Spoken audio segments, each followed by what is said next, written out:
Now see here, this portion is giving me the short value. Okay, unless and until we get the high value here, the 19 volt will not flow from this area.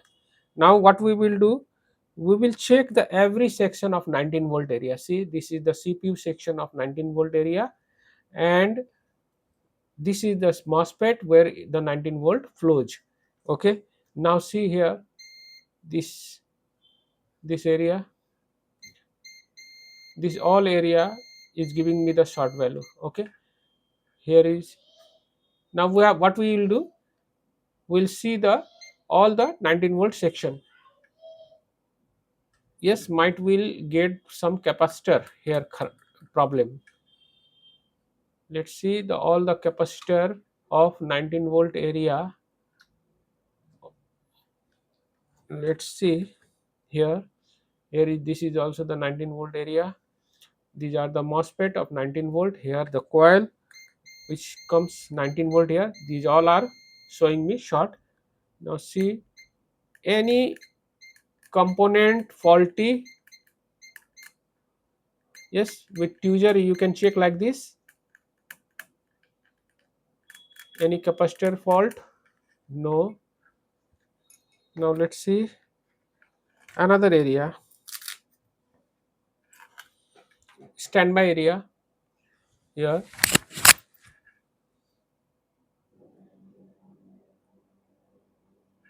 here also no, like this.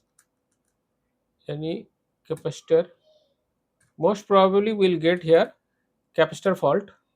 So I'm trying to get that faulty capacitor.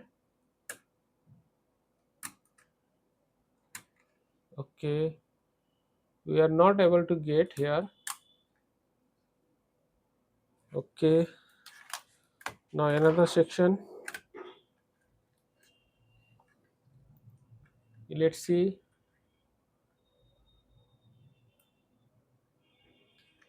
Let's see here also no. Let's see, these are the all the win section, 19 volt area. Let's see the capacitor here. No. Okay, here no. See, no any capacitor we are getting here.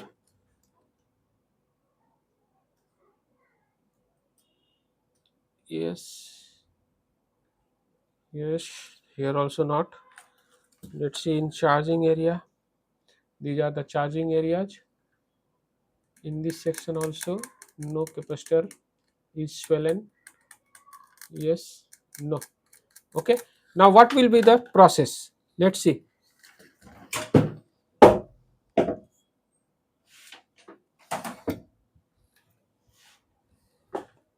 Now friends, we have diagnosed the fault.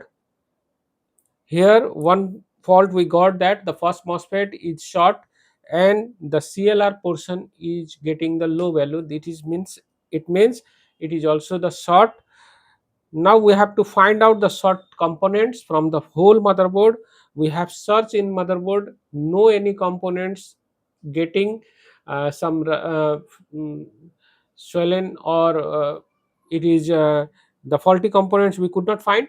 Now what will be the our step, what will be the our step to resolve this fault? Let's see in this part. Cut করে রাখবে।